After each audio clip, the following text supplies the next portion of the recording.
नमस्कार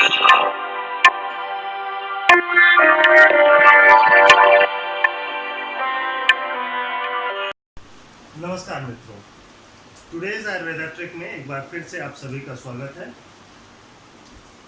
आज की जो ट्रिक है वो सुश्रुत संहिता से है और सुश्रुत संहिता में जो 6 ऋतुएं हम जानते हैं भारत में एक वर्ष में एक संवत्सर में 6 ऋतुएं बताई गई हैं और 12 महीने होते हैं।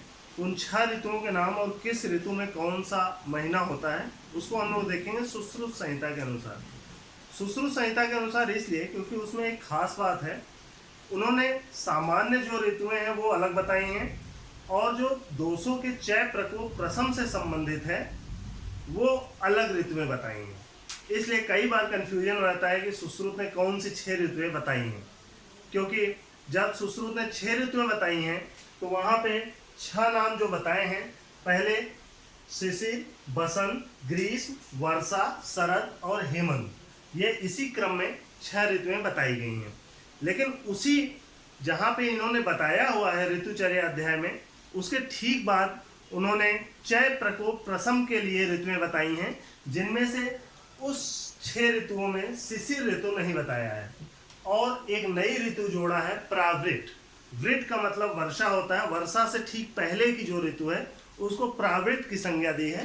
तो इसलिए सुश्रुत के ही 2 मत हैं, दोनों को ध्यान रखना है कि सामान्य ऋतुचर्या के लिए उन्होंने जो बताया हुआ है ऋतुएं शिशिर, बसंत, ग्रीष्म, वर्षा, शरद और हेमंत, ये 6 ऋतुएं। लेकिन दोषों के चय प्रकोप प्रशम के लिए जब बताया है तो वहाँ शिशिर नहीं बताया है, बाकी बसंत, ग्रीष्म, वर्षा, शरद, हेमंत बताया है। इसके अलावा एक प्रावृट ऋतु और बताया है। ये ध्यान रखते हुए हम लोग ट्रिक देखेंगे। आज की जो ट्रिक है कि इन ऋतुओं में सुश्रुत ने कौन कौन से महीने बताए हैं, किस ऋतु में कौन सा महीना होता है, उसको याद रखने के लिए फ्रेंड्स हम लोग एक छोटी सी ट्रिक याद रखेंगे। ता म सु न ई स। तमसु नहीं से बहुत ही काम की ट्रिक होगी।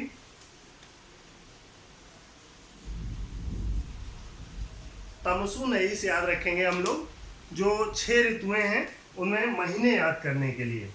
ता का मतलब शिशिर ऋतु में कौन कौन से महीने होते हैं, 2 ता से नाम है, वही 2 महीने शिशिर ऋतु में हैं, तप और तपस। एक ऋतु है, एक महीना है तप, एक महीना है तपस। तो तप और तपस किस ऋतु में आते हैं, शिशिर ऋतु में आते हैं, ये आपको ध्यान रखना है। इसी तरह से बसंत ऋतु में जो 2 महीने आएंगे उसमें एक महीना है मधु, एक है माधव, मधु माधव। तो मधु और माधव महीने किस ऋतु के अंतर्गत आते हैं, बसंत ऋतु के अंतर्गत आते हैं। इसी तरह ग्रीष्म ऋतु के अंतर्गत जो 2 आते हैं वो सु से स्टार्ट होंगे, एक है शुचि, एक है शुक्र। शुचि शुक्र, तो ध्यान है एक यहाँ पे इंपॉर्टेंट पॉइंट है, शुक्र क्या है, ये प्रश्न पूछा जाता है। सुश्रुत के अनुसार शुक्र क्या है, तो हम लोग दिन का नाम लगा देते हैं, ये महीने का नाम है। दिन का नाम सुश्रुत संहिता में शुक्र नहीं है, महीने का है शुक्र। वर्षा ऋतु में जो 2 महीने आते हैं वो है नभ और नभस, नभ और नभस। शरद ऋतु में जो महीने आते हैं 2 वो है ईर्ष और ऊर्ज, ईर्ष और ऊर्ज। और हेमंत ऋतु में जो 2 महीने हैं वो है सह और सहस। तो फ्रेंड्स तमसु नहीं समय ध्यान रखना है, इसमें ये ऋतु का नाम है, ये मास का नाम है, इसमें कौन कौन से महीने आते हैं। तो हमें तमसु नहीं से क्या याद रखना है, तप तपस, मधु माधव, शुचि शुक्र, नभ नभस, ईर्ष ऊर्ज, सह और सहर्ष। ये 12 महीने साल के होते हैं। अब कई लोग सोच रहे होंगे ये नाम तो हमने सुना ही नहीं है, तो जो सुना है उसको अगर इससे इक्विवेलेंट रखा जाए तो नाम आएगा हिंदी के अगर आपको 12 महीने के नाम पता है तो ये क्रम से वही 12 महीने लिखे हुए हैं, तब बोलते हैं माघ को। फ्रेंड्स, माघ से स्टार्ट करना है, ये बात ध्यान रखना है हमें। माघ याद ऐसे रख सकते हैं कि जो माघ मेला लगता है प्रयागराज में, वो जनवरी के टाइम में लगता है, और इंग्लिश का महीना भी हम लोग जनवरी से याद रखते हैं। हालांकि संवत्सर का पहला महीना देश के अलग अलग हिस्सों में अलग अलग माना जाता है। उदाहरण के लिए उत्तर भारत में पहला महीना जो भारतीय महीना है, उनमें चैत्र को पहला महीना बोला जाता है।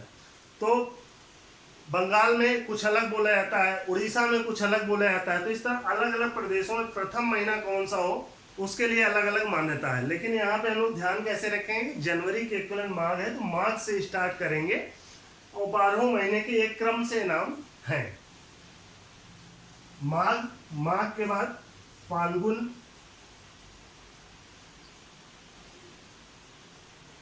चैत्र, वैशाख, ज्येष्ठ, आषाढ़, श्रावण,